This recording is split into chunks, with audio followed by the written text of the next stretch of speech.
അർച്ചന ചേച്ചി LLB സീരിയലിൻ്റെ latest episode റിവ്യൂയിലേക്ക് എല്ലാ കൂട്ടുകാർക്കും സ്വാഗതം. അച്ചു ഡ്യൂട്ടി ടൈമിലായിരിക്കും കേട്ടോ. അതേ സമയം തന്നെയാണ് ചന്ദ്രയും ലാലിയും കൂടി അതുവഴി പോകുക. അച്ചുവിനെ കണ്ടതും തന്നെ ചന്ദ്ര വേഗം കാറ് നിർത്തുകയാണ് കേട്ടോ.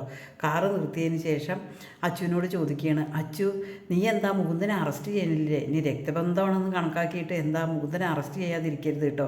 കാരണം ആ പോലീസ് സ്റ്റേഷൻ ഇൻസ്പെക്ടർ വാഴാത്ത പോലീസ് സ്റ്റേഷനാണ്. ദിലീപിൻ്റെ കാര്യമൊന്നും എനിക്കറിയില്ലേ. ഇനി നിൻ്റെ ജോലിക്കാരെ ഓർത്തിട്ടാണ് എനിക്ക് ഭയങ്കര ടെൻഷൻ. നീ ഇനി മുകുന്ദനെ അറസ്റ്റ് ചെയ്തിട്ടില്ലെങ്കിൽ നിൻ്റെ തൊപ്പി തെറിക്കിയല്ലോ എന്നെല്ലാം ഇങ്ങനെ ചോദിക്കാൻ കേട്ടോ. അത് കേൾക്കുമ്പോൾ അച്ചു ചോദിക്കും, മൂന്തേട്ടനെ അറസ്റ്റ് ചെയ്ത ഫിനാൻസുകാരനേക്കാളും അർജൻറ്റ് ചന്ദ്രേച്ചിക്കാണല്ലോ എന്ന് ചോദിക്കും.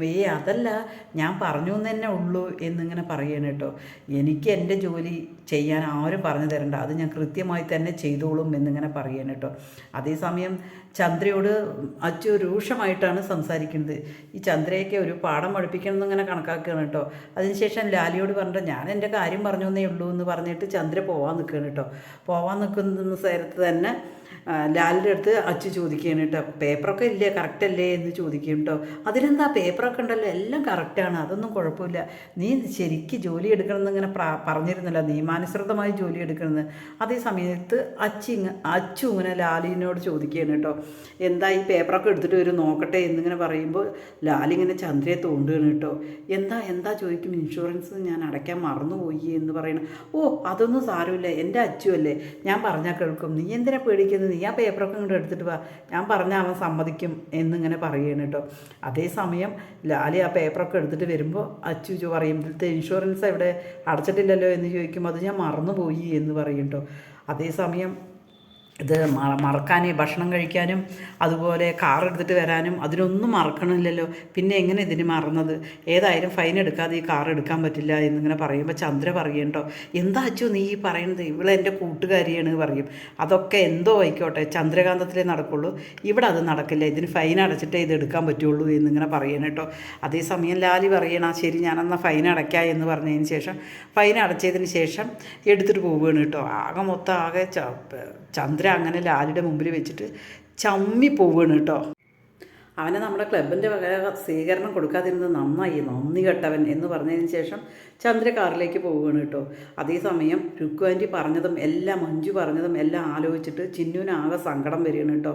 മൂത്ത മാമനെ അറസ്റ്റ് ചെയ്ത് കൊണ്ടുപോകുക അച്ചു, എന്തായാലും ശരി ഒന്ന് അച്ചുമാമയെ വിളിക്കാമെന്ന് പറഞ്ഞിട്ട് കുഞ്ഞുമാമനെ ഫോൺ വിളിക്കുകയാണ് കേട്ടോ. അതേസമയം എന്താ ചിന്നു എന്നിങ്ങനെ പറയുമ്പോൾ ഞാനൊരു കാര്യം ചോദിക്കാൻ വേണ്ടി വിളിച്ചതാണ്, മൂന്തമാമനെ അറസ്റ്റ് ചെയ്ത് കൊണ്ടുപോകുമോ, എനിക്കത് കാണാനും സഹിക്കാനും പറ്റില്ല എന്നിങ്ങനെ പറയുമ്പോൾ അച്ചു പറയണം, എൻ്റെ ജോലി സംബന്ധമായ കാര്യമല്ലേ, ഞാൻ എന്താ ചെയ്യുക, അത് ചെയ്യേണ്ടി വന്നാൽ ചെയ്യണമല്ലോ എന്നിങ്ങനെ പറയുമ്പോൾ ചിന്നു പറയുന്നുണ്ട്, അങ്ങനെ ഒരു സാഹചര്യം വന്നാൽ ഞാൻ ഈ വീട്ടിലിരിക്കില്ല, ഞാൻ ഇവിടെ നിന്നും ഇറങ്ങി എങ്ങോട്ടെങ്കിലും പോകും, എനിക്കത് കാണാൻ സഹിക്കില്ല എന്നിങ്ങനെ പറയണം കേട്ടോ.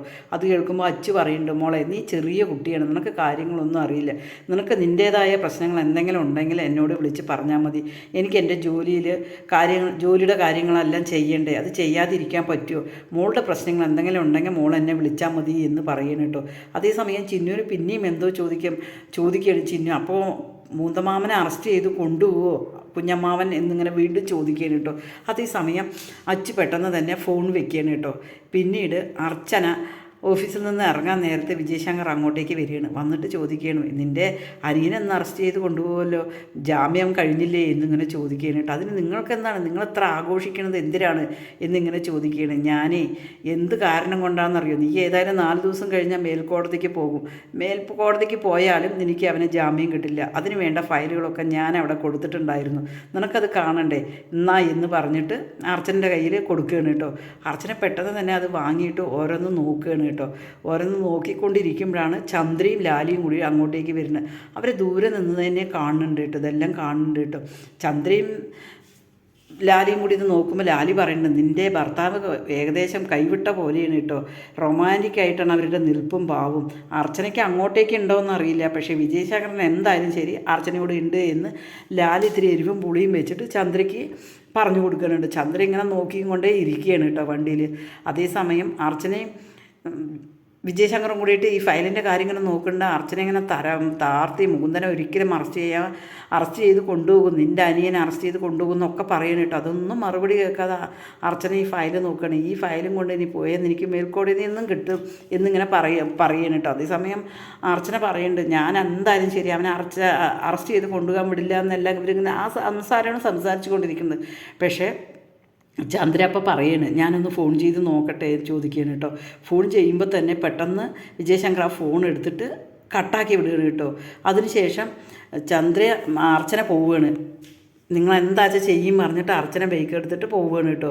വിജയശങ്കർ ഓഫീസിലേക്കും വരികയാണ്. അതേ സമയത്ത് തന്നെ ലാലിയും ചന്ദ്രയും കൂടി വിജയശങ്കറുടെ ഓഫീസിലേക്ക് പോവുകയാണ് കേട്ടോ. എന്താ വിജയേട്ടാ തിരക്കായിരുന്നോ, എന്താ അത് എവിടെയായിരുന്നു ഇത്ര നേരം എന്ന് ചോദിക്കുമ്പോൾ ഭയങ്കര കേസിൻ്റെ കാര്യത്തിലാണ്, വരുമ്പോൾ 2-3 കക്ഷികളൊക്കെ ഉണ്ടായിരുന്നു നീ എന്നിങ്ങനെ പറഞ്ഞു കേട്ടോ. അത് കേൾക്കുമ്പോൾ തന്നെ ചന്ദ്രയ്ക്ക് തല പുകഞ്ഞ് കയറുന്നുണ്ട് കേട്ടോ.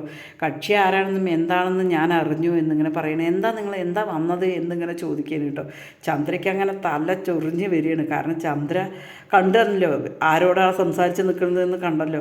പക്ഷേ ഇത്രയും കള്ളത്തരം ചന്ദ്രയോട് പറയുകയാണ് കേട്ടോ.